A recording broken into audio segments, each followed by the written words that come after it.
Hey, hey, Hey, good evening, everybody. Welcome to another Roundtable Talk Show. I am your host, Christopher Ung Jones, and of course, I got my crew with me, and definitely I have Miss Dr. Catherine Campbell on the line.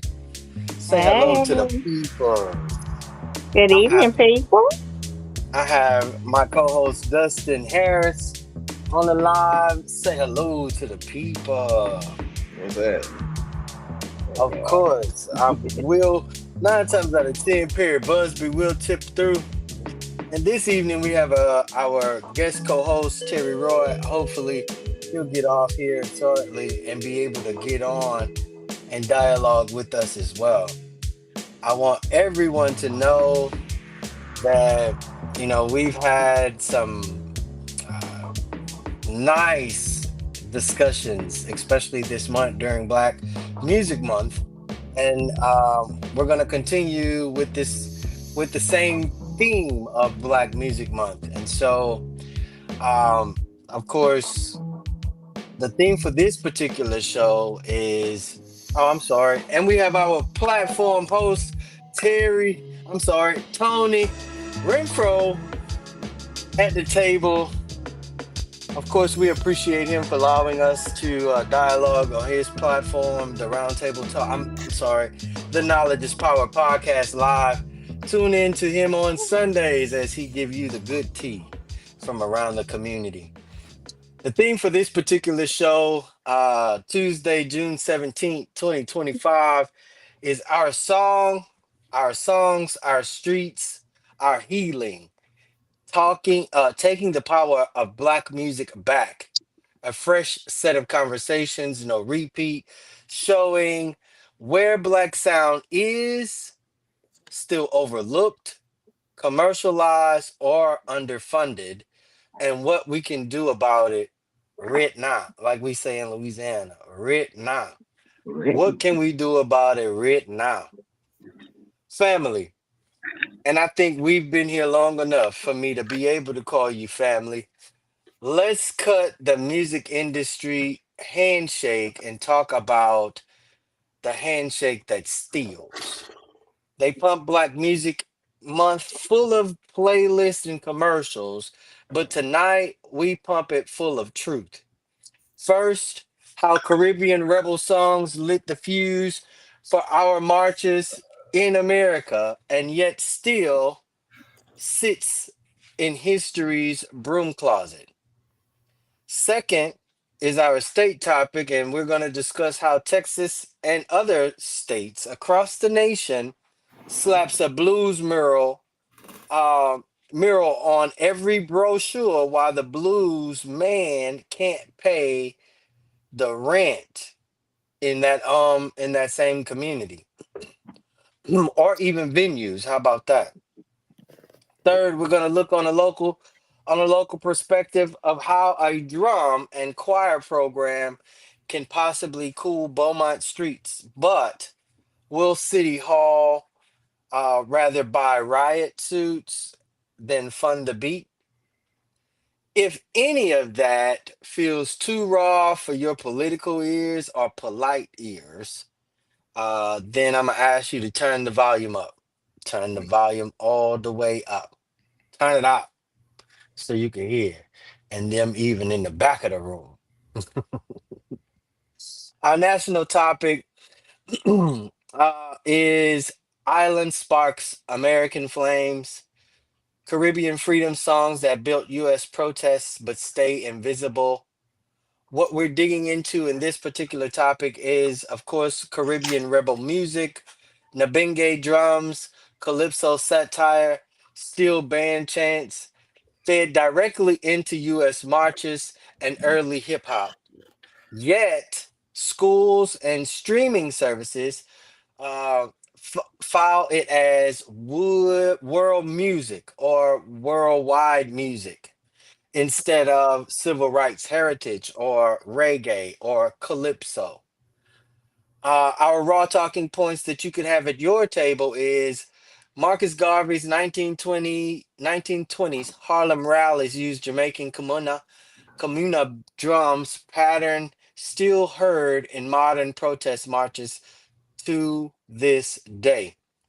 Trinidadian calypso like rum and Coca-Cola carried hidden labor rights messages later copied by US folk singers. 600 plus Freedom Calypso recordings rest at the Library of Congress in the United States, still undigitized and out of reach for teachers, even students going on field trips. Our roundtable question for this particular topic is if Caribbean songs lit the fuse for our movements, why don't U.S. students study them in history class? Our seeds of solutions are diaspora in the syllabus grants, mini grants, so every 11th grade U.S. history course adds a 1 week unit on Caribbean protest music or calypso. Number two is fast track digitizing and free streaming of the Library of Congress Calypso Freedom Collection. Echo exchange concerts pair U.S. youth choirs with Caribbean steel band students each semester.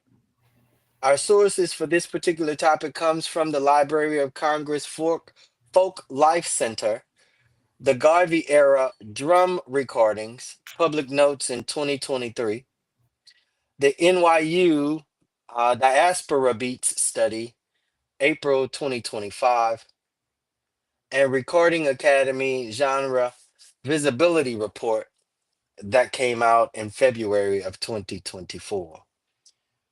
Now, to my roundtable co host, I definitely want to know if Caribbean songs lit the fuse for our movements here in the United States, why don't United States students and others study them in history class?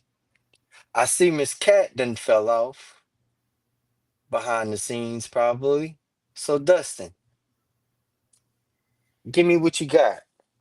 They do in a way, Uh huh. but you have to be at the right college. I like that. So there is plenty of music history courses that goes over Caribbean music, culture wise, and things like that.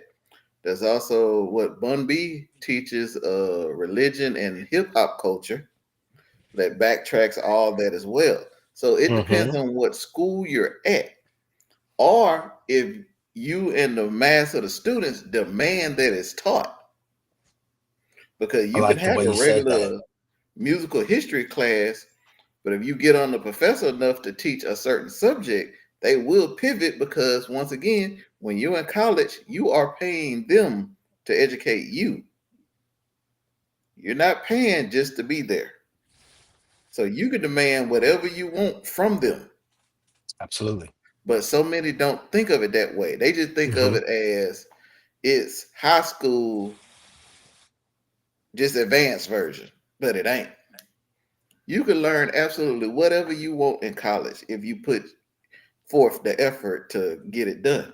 But there Mm-hmm. are plenty of colleges that does those courses. It's music history and cultural courses to where they backtrack and they dance around to figure out how to connect it. Uh, there's what is it? They're just ones that focus directly on Caribbean music because people think, oh, when you're in the band or you get a music degree, you're just going over this and that. No, no, no. You got to go over the history of it all. You don't just get to sit up there and play Flight of the Bumblebee. You gotta learn why and who composed that Flight of the Bumblebee, Right. What who was the meaning originally wrote behind it, it? where it Yes. came from, what's the history of why it was played. But people, it's like if Google don't tell them, hey, this is that, it's like they don't want to go no further. Right. I totally agree, especially when it comes to Calypso, because a lot of people may not recognize. the sounds of calypso, right? Um, I remember listening to some calypso this evening.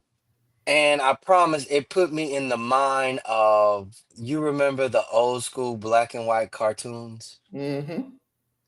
That was calypso.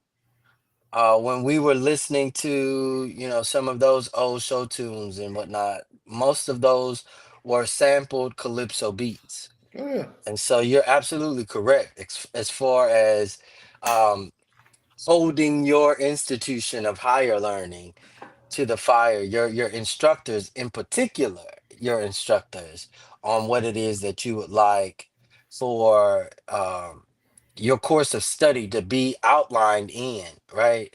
And so, like you said, it goes beyond music appreciation or music 101, learning the recorder. It goes beyond that, right?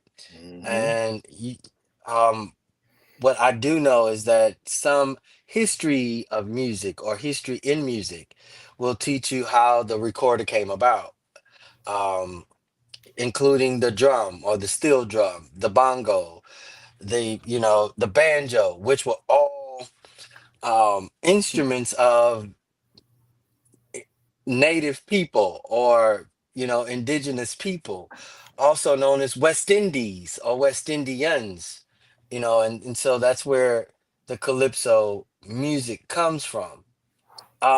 If we only knew about Bob Marley, right? If we only heard bits and pieces of Harry Belafonte in Beetlejuice, then you know what I'm saying? It's underappreciated, right? And then, like one of the songs, Rum and Coca-Cola, that was mentioned, it breaks down, you know, uh, labor infringement, not paying people properly or not paying people at all. The But they message is work into always there. these.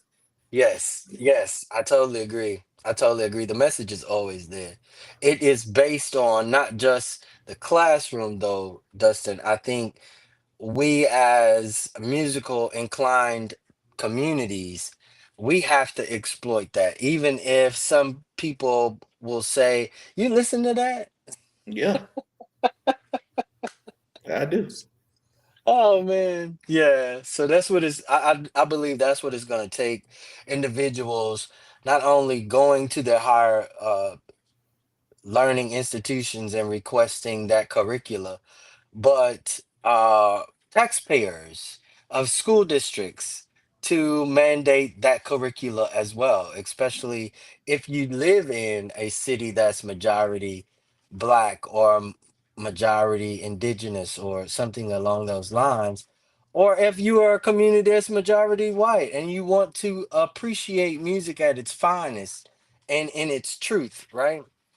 Those are some of the things that you would have to go to your school board meeting on Thursdays or Tuesdays or Wednesdays or whenever they call it and say, hey, we would like for this to be included in our curricula.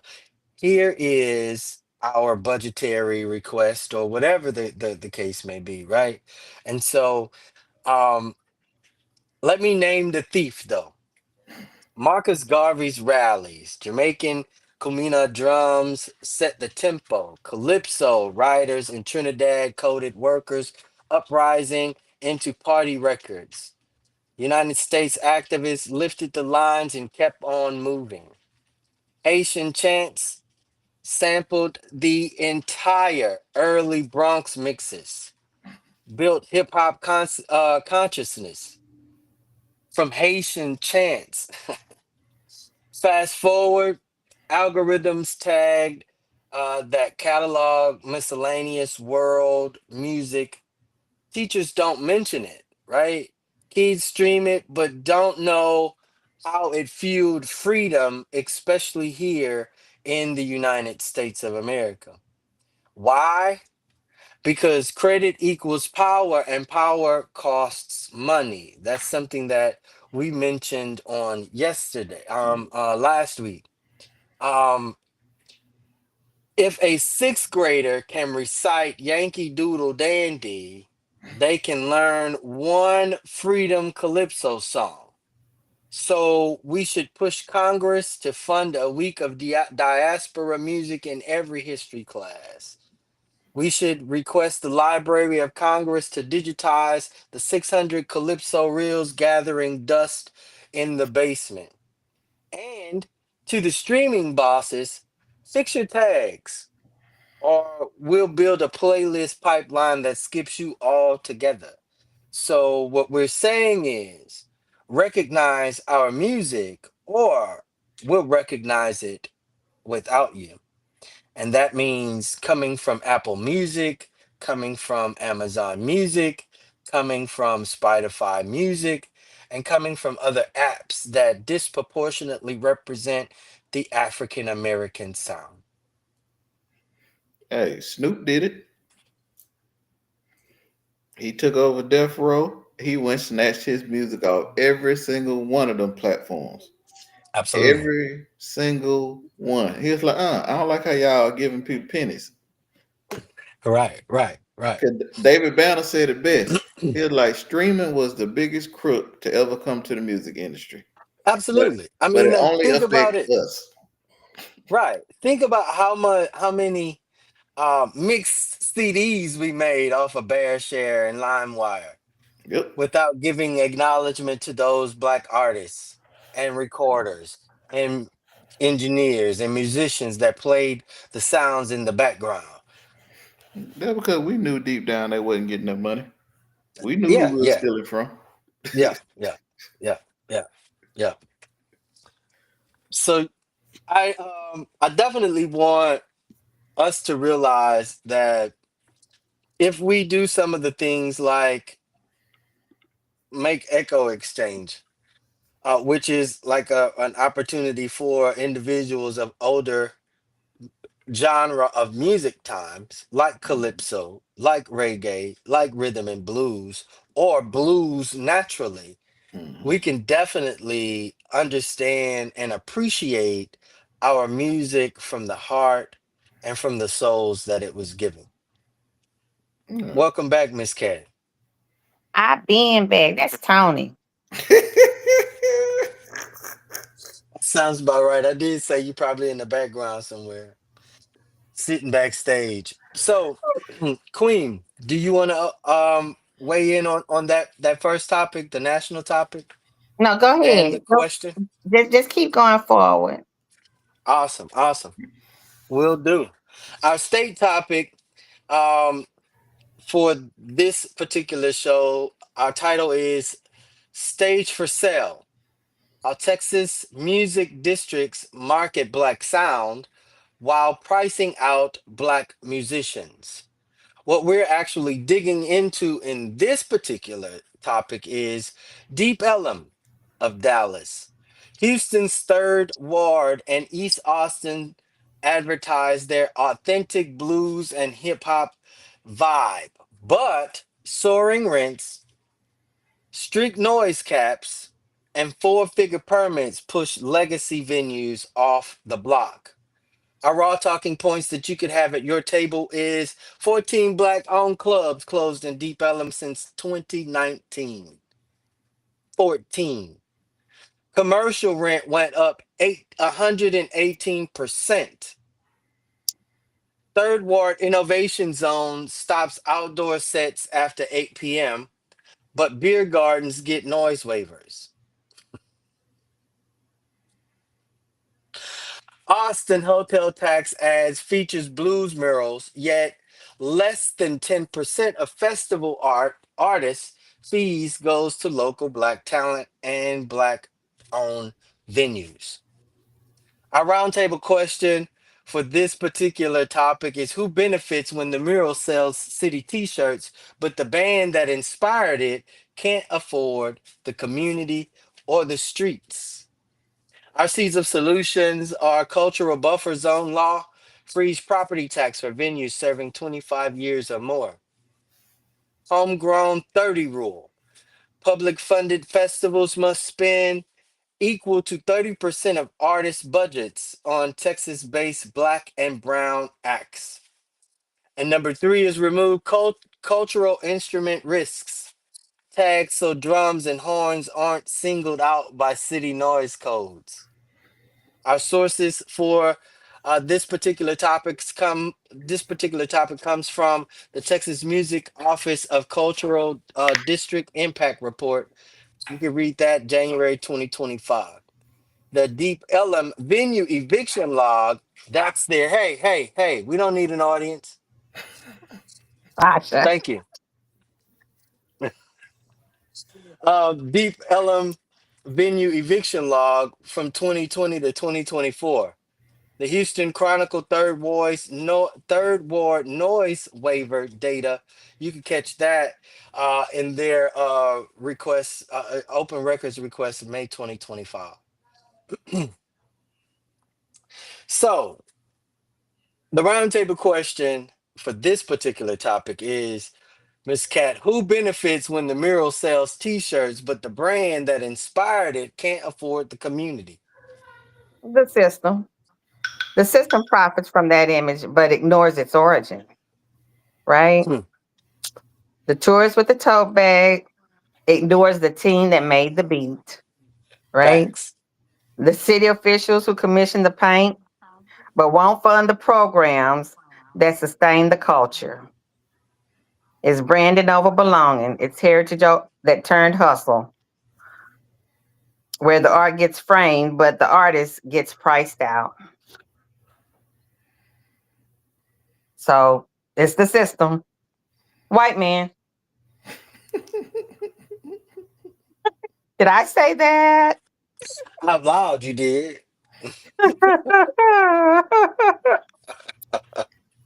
The truth Busted. is, Oh, right? go ahead, Queen. My bad. Go ahead. I'm done. What you say? The truth is what it is. The truth is, Some people say it even hurt. Dustin, who benefits when the mural sells T-shirts? The unknown people have been doing it, but this my thing about it. People need to take a note from these college students. NIL, name, image, image like likeness. Sign your paperwork for your name, image, likeness. And guess what that means? Every time they use a picture of you, they gotta pay you. Every time they use your name, they gotta pay you.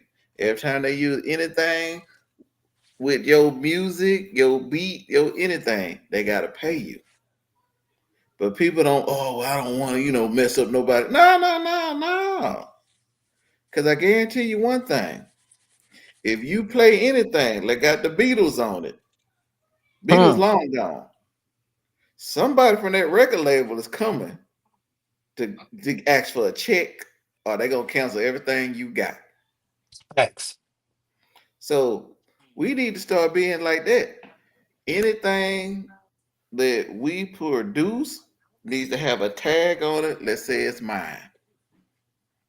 And if you use mine, I'm gonna need mine. Run I me don't mine. don't give me no free that burgers, no t-shirts. No, no, no. I want my money. fact And I is, and I need it to be there just as fast as you put that poster up, just as fast you use my name, just as fast you use my music. Come on, JG Wentworth. I It's need my it now. money, and I need it. I don't need no monthly payments. Nah, get lump sum me immediately. that's it. Yes, indeed. But that's the Yes, thing. indeed. People think it's difficult. What was it? I believe the copyright law still is. You could mail yourself your product, and from that stamp the post office put on it, it is copywritten.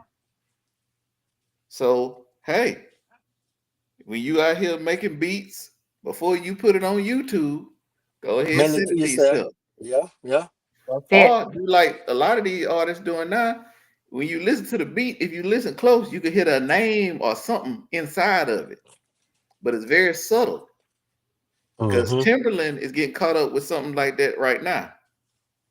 Because he's going through that AI stuff where teach the AI and they can make beats, which is the dumbest thing. You I've never, yeah, you throwing make it artists make away. sense.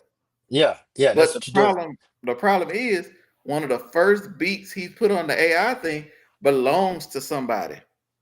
Mm. And that man called them out like, hey, that's mine. And I'm gonna need that. Mm. I don't care who you is, what you look like. If you use somebody's stuff, you needs to pay them. Break off that bread, do it the right way. Cause you could have went through the proper channels, but you chose not to. Hey, I totally agree, especially when, we miss out on opportunity um because we don't know, right? Or we're not researching. And just like you said about putting your music out there, I tell people all the time, don't, especially as a developer or as a consultant, do not talk about your business idea without an NDA, without some type of disclosure agreement, right? cause Or they're gonna steal it. non-compete agreement. Right, right. And so even in legal spaces, don't even go to the Small Business Alliance without, your paperwork, without having your paperwork in line. Now, Texas, Deep Ellum rents double. 14 black clubs is gone.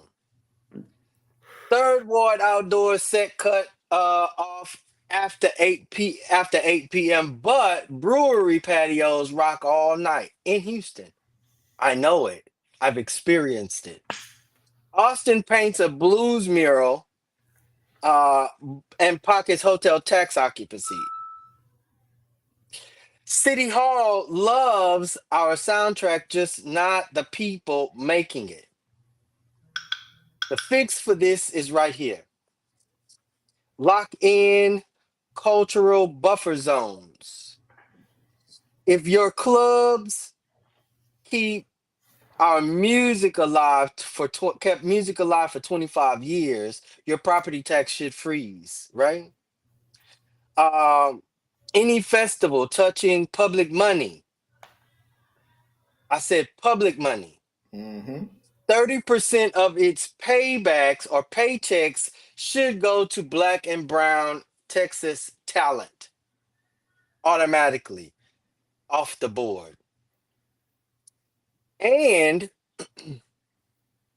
that drum equals high risk noise clause, remove that, delete it altogether, because may be bongos, it may be metal drums, and it may be snares.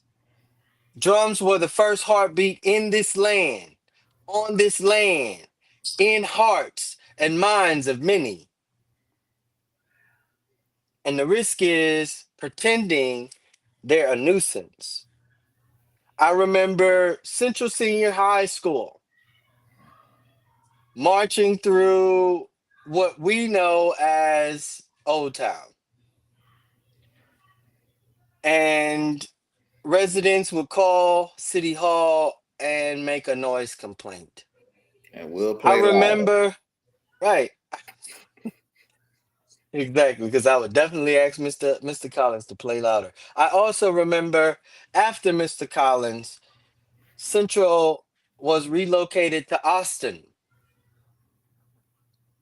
And in that community, Central walked the streets, played the drums, played their instruments, and neighbors enjoyed that music. But some of them also called and reported a noise nuisance. Now, mind you, we hear across the city of Beaumont a train that blows longer than 10 seconds. Lord have mercy. We hear a train that speeds through our community and blows louder than 20 seconds.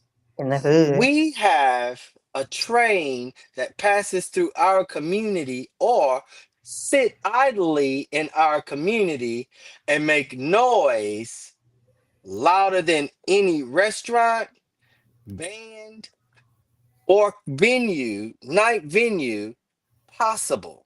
But allegedly, there's nothing we can do about noise pollution from a train, but we can close venues and say that they are above the noise decibel level while they're zoned in a light commercial, or light industrial area. So make that make sense to us as artists and artist appreciators of music that's made here, homegrown, and or imported across the Mississippi. So that's where we're at on that, Texas. Because we're identifying how you are not only gentrifying our communities, but erasing legacy, lineage, and our music. Mhm. You also got to learn to play that game. You know what you do? You find out, oh, so you let them play as loud as they want, as late as they want, huh? When is that building next door coming up for lease? You got to play the game. Because what was that spot, the park on Calder that got shut down here in Beaumont? Right. I said from the get go, bruh, you should have opened that downtown. Because they wouldn't even allow a noise complaint to bother them because they need somebody there. They need you downtown. Calder, man, them businesses flip like the wind. But downtown, they need people to occupy them buildings. I'd have put my spot down there and turned the volume up so they could hear me back on Calder.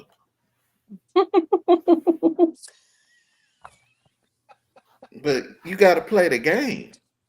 Yeah. You Yeah. got to know I mean, where and when you can step on toes and where you can build. even with that being said, let's recollect a little while when Starvin Marvin's was in Beaumont Mm-hmm. No, they got him on shut down. 11th Street. Right. They got them shut down. The Not only did the adjacent neighbor and the apartment complex get them shut down, but they also tortured them. I call it torture. They tortured them on their way out, right? They pushed them to close, right? They charged them every night with you know a noise ordinance citation because they were over the noise decibels.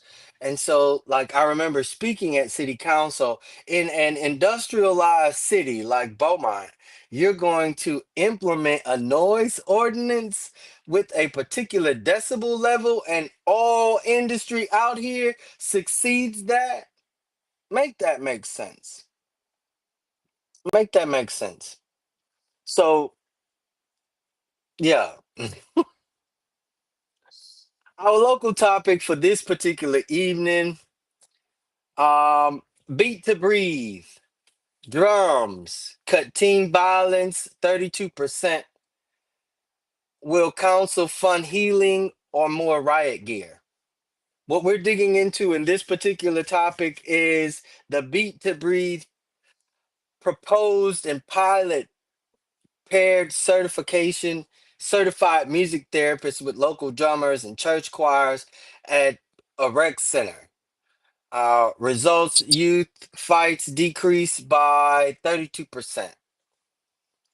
ER anxiety visits decreased by 18%.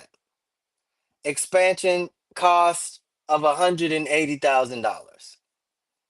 Last year, council spent $235,000 on tactical gear that sits in storage. I'm sure you could definitely strategically go back into your budgetary requests and find out what those line items were. And I guarantee you, according to the public open records request, $235,000 on tactical gear that sits in storage with an unmanned officer. Our raw talking points that you could have at your table is introducing Lamar University study projects, $1 million in future police and health savings if program scales citywide. If a beats, if a beat to breathe program was to be produced. Some council members call it soft spending, ignoring peer reviewed data. Churches ready to volunteer, choirs need modest transport stipends, and others. Our roundtable question for this particular topic is if drums already lowered violence, why fund gear to confront the violence we could prevent? Our seeds of solutions is reallocate 10% of last year's unused police equipment budget to cover beat to breathe expansion. Launch a refinery match pledge, every public dollar matched by local industry partners. And apply for a Medicaid trauma therapy waiver to reimburse certified music therapy for at risk youth. Our sources would be to address Lamar University Psychology Department on the Beat to Breathe evaluation. Do it, encourage them, and ask them about it now. Do it now. Go to Beaumont City Council and request that the Beaumont City budget, request Beaumont City budget minutes. Again, that's how we find out how they're spending our money. Open records request, budgetary request, and measures of how they're going to spend that money, right? Programs and other. Jefferson County Health and Police Joint Report. Request that too. Open records request. You could definitely request all of that information. So the roundtable question, and I think Tony Miss Cat might be backstage. She not backstage? Nah, she stepped away for the night. Okay, okay. I did see it in her face. If drums already lowered violence, why fund gear to confront the violence we could prevent? Dustin, give it to me.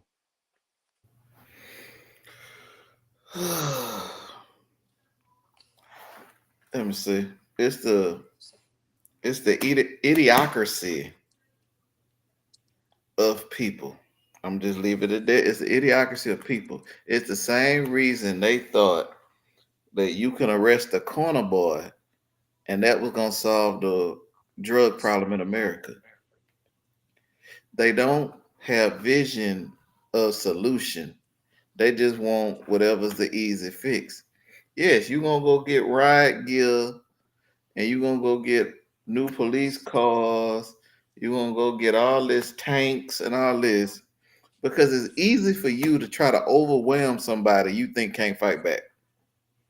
Then to get to the source of most of this stuff, they have nothing to do, so they find some crap to get into. So, last I checked, when I was growing up, there was a YMCA. Where is it now? Why Hmm, can't it be rebuilt? hmm. There's a Salvation Army you can go to, hang out, play. Where is it? And why can't they rebuild it? Heck, the center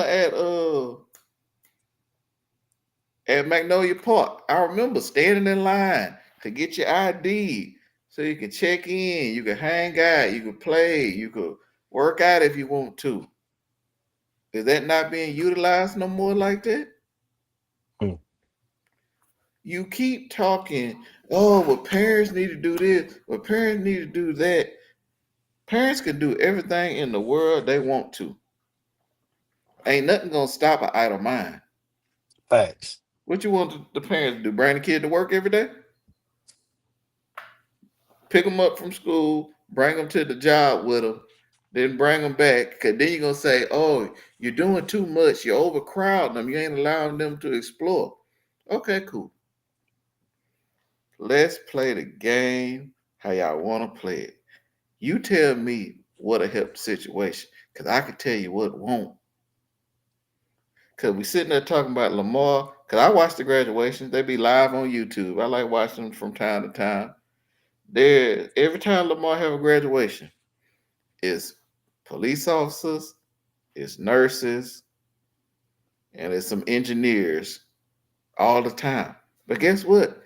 Lamar also have counseling programs where you can be a marriage counselor, you can be a school counselor, you can be a mental health counselor.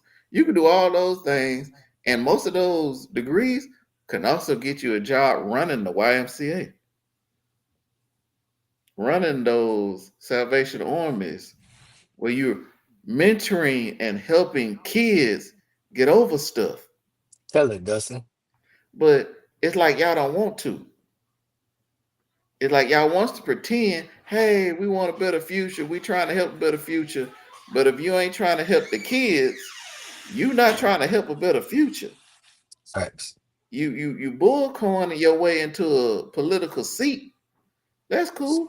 I watch y'all look, y'all get up there on Tuesday, y'all have y'all little city council meeting, acting like y'all doing something for the people. But I also hear when people come up with their programs to help the kids and stuff, and you be like, oh, well, we only got a budget for one. Nah, I sat through your budget meeting too. You got a lot of money to spend on stuff like that as well. Yes. Cause you talking about, oh, well, we just trying to rebuild the parks and do this. Okay, cool. The budget for that park. How about you put a YMCA at the park? Hmm. Since there's what about 2, 3 parks in Beaumont, y'all trying to figure out what to do with this land because it's basically just grass. Cool. You can still call it a park. Just put a YMCA attached to it. Double kill, one stone, two birds. Yeah. But y'all don't want to hear that from the people. Y'all want to hear them on that little 2 minute, 3 minute buzzer. And I get it. People, when y'all go up to these city council meetings, cut the fat off what you gotta say. Get Get straight to straight the to point. it. Get straight, stick to straight points. Matter of fact, time yourself at home. Press a little button, get your chitty chat on, and if you go over time, cut. Strict facts, strict numbers, get to it. Cause you see the city council, some of them a little old, some of them a little young. They ain't attention spans ain't what it need to be. They Or done forgot nor is their the goddamn stuff you knowledge. said. Yeah. Right. Right. But those are the things you need to do. Don't come up here telling me you got all this money to keep pumping this police program out of Lamar, but you ain't got the money to pump clinical psychologists, counselors, mental health professionals. Because if a police officer show up to another mental health outbreak issue and they could, well, we wouldn't train. So either you get a mental health people or you train the cops. It could only one two ways. Right. It ain't hard. This is simple little jingle pieces. Just put them together. They line up, make some sense. Yeah. Yeah. Yeah. I mean, like, I totally agree. Like you said, either we are in attendance or we're watching it, via YouTube or their, their social media pages or their website, their graduations. And like you said, it's engineers, it's nursing, it's petrochemical somewhere around there. Industry instrumentation is what it's called. um, you know, and like you said, police academy, police academy, and police academy. And so it would behoove us to understand, the mental capacities or incapacities of our community, and um, be able to address some of those with resolve, like you said. Whether we go to council or not, there still should be mechanisms in place that helps us as community and the city as government to identify and resolve some of these issues. Homefront, Beaumont. Beat to breathe, like drummers, choirs, certified therapists, 6-month tests, teen fights, drop a third, ER anxiety down, price tag roughly $180,000. You could write grants, like Dustin said. You could build partnerships. You could do intercommunal things, reaching out to the psychological or psychology department at Lamar, right? And presenting them with ways to, you know, decrease mental health crisis, regardless to age and or socioeconomic status. City of Beaumont brought $235,000 worth of tactical gear last year and is still in plastics. And it's because they don't know how to use it. You want to be honest? Let's be honest about it. You keep buying doggone $100,000 equipment for people that don't know how to use the ones that come with them out of academy. Nor do the old ones know how to use it because this is new equipment. That's what I'm saying. It's like, look, I get it. Y'all busy, but y'all gotta chalk up some time for training, some time for development, some time for something. Cause look, I get it. Hey, guess what? As a vet, the military is very busy. But guess what? We also got plenty of time for training. We do. We do. We do. Cause guess what? And Training teaches you to be better. and that's training on all facets. Shine and shoe training, housekeeping, training Physical at fitness. physical fitness, training of a massive, I mean, like weapons proficiency, uh, military customs. That's training. You have to go through those trainings, right? Especially if you're trying to rank up. You better know your history if you want to rank De-escalation. up. Yeah, especially de-escalation because you're governed under a totally different, you know. Yeah, yeah. Um, the The councils, we're asking you, members of council, elected representatives, state, county, and city, we're asking you to do one thing: pick a side, our side, though. Not just the side of the cliche states that you're trying to keep up with or the administration you're trying to appease. My challenge is go to council and say, prove the programs work. We will do that. We should do that. Prove that programs work with statistical data, with hard work and conversations. Again, address Lamar, um, and see if they're gonna use if they would use the Beat to Breathe program or stamp it out.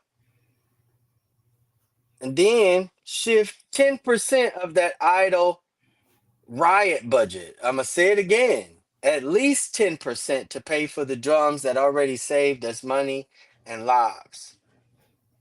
Local industry should match. We have industry galore here in Southeast Texas, in Beaumont, Texas, in Jefferson County, Texas, that makes hand over fist in revenues, and the communities in which they dwell and process sees nothing from them, with maybe a small contribution toward a special interest group.